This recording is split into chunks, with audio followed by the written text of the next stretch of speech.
Hello and welcome to Sovereign RPG. I am Sovereign and today we're going to be talking about V Rising, an upcoming survival game later this year with beta testing coming up in the next month or 2 or 3. There's been no specific date released as of yet. Now this game I've been looking forward to for a long time. I've been following it since around February, March last year, and there's been a lot of information that has come out since then. I want to give you as much background as I can on the game. What you're going to see in the background is some of the trailers, some of the gameplay stuff that has been released over time since it has been announced. I'm going to try and give you the best breakdown of what this game is, what it has available, and what it actually is going to shape into. So what is V Rising? It's a vampire survival game for the PC. It's got a gothic open world, contains a mixture of exploration, building, crafting, action-packed combat. It's more in line with your sort of ARPG type gameplay. It's got an isometric look down, so it's going to be looking quite far away. If you've played Albion Online, if you've played Diablo, if you've played any games like that, Path of Exile, where it's got the sort of further away look down on your character, this is going to be very familiar for you.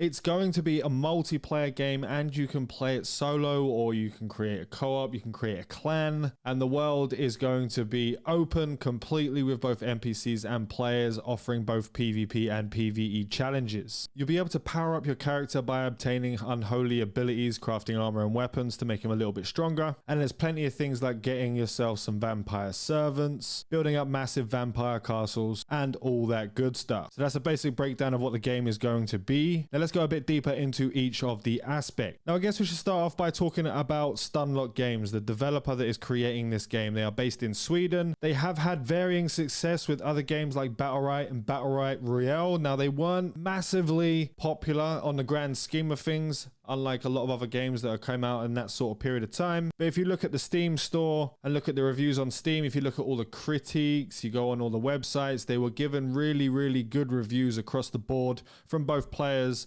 and critics alike. However, they never really got any traction with those games. Now the Battlerite gameplay was really good, and I'm not a massive fan of Royale games or anything Battle Royale games, but Battlerite Royale was actually a really interesting game to watch. I actually watched a few of my favorite YouTubers and streamers at the time play it, and it did look very good. It looked like a lot of fun. So we know that the development team has got their shit together when it comes to mechanics and making good gameplay. Now Stunlock Games actually partnered up with Tencent not that long ago, so there is that as well. That might turn some people off because a lot of people have their opinions on what Tencent is like and blah blah, but this also means that there'll be money coming into the game itself, because as we all know, Tencent's got enough money to swing around the table. There will be a character creation in there where you'll be able to customize your vampire before you enter the world, so you'll be able to actually have a different look from everyone in there, and there'll be a lot of aesthetic things within the game to make sure, like to make the world your own, from the way you look to the way your castle looks to what you have inside of the castle, etc. So when it comes to the camera, they will be using a top-down camera similar to other games that they've made, but it has some modification. In their current design that they've got at the moment, the camera is slightly tilted, but you can rotate the camera at 360 degrees, so you're not fixed in place like a lot of games in this kind of top-down view look are. So it does allow you to have more camera freedom and a better perspective when navigating the open world environment as you're running through there. Now to do with the gameplay itself, there is a blood system where obviously they're vampires, they're going to need blood to survive, but you'll be able to attack humans to drink their blood and finish them with a bite, which will drain their blood and give you various abilities and powers. And there'll be different blood types, each with its own perks. So there'll be some quick examples given here called Fresh, which is Warrior. Blood improves your physical damage. You got Rogue Blood, which improves your movement speed, and Scholar Blood, which improves your magic damage. Depending on what you want to do,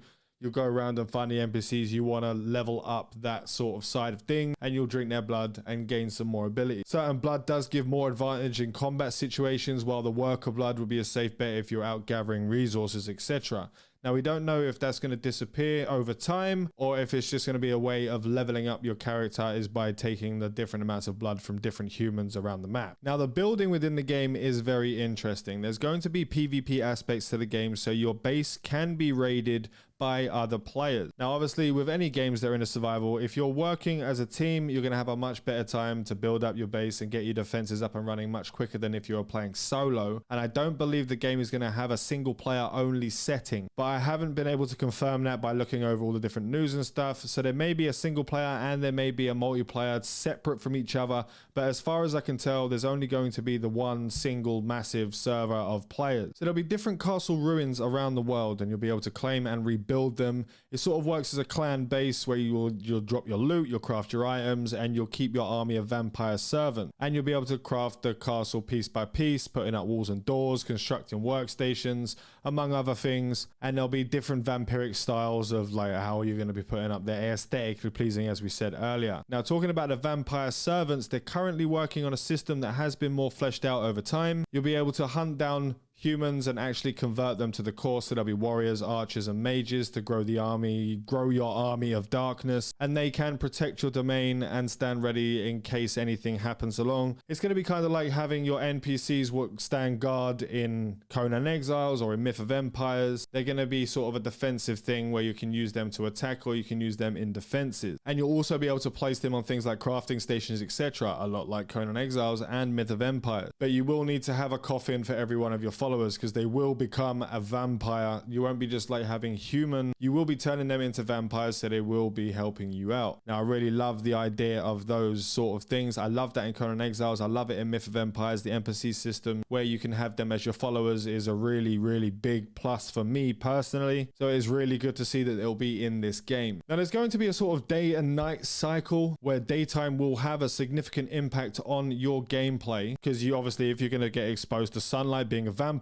you will be harmed by it. You will be able to craft stuff later on when you get to much higher levels that will be able to help you and improve your sun resistance. And at nighttime, you become more powerful. The humans won't be able to spot you as easily in the dark, which gives you advantages when you're hunting them at night or making servant. And when it comes to the day and night cycle, there'll be different monsters out in the world or different animals out in the world depending on if it's day or night. There will also be some specific events that will be happening in the day and other specific events that will be happening in the night. Now, it seems like there will be a sort of king of the hill aspect to the game where you'll actually be able to take over a server. Now, in each server there'll be around 50 castles as they have it standing right now, and you'll be able to claim a throne on that server. Now, if you can keep control of that server, you're going to be getting a lot more stuff out of it. So you'll be at the top of the food chain, you'll get more prestige for being the best player in the world and the best neckbeard that you possibly can be. And as a little side note, there will be werewolves in the game. Now, let's talk about when the game will be released. Now, they were talking about the end of last year, 2021, being the closed beta period. Their game is very much in production and very much far into production, so we will be seeing something very soon. Closed beta first.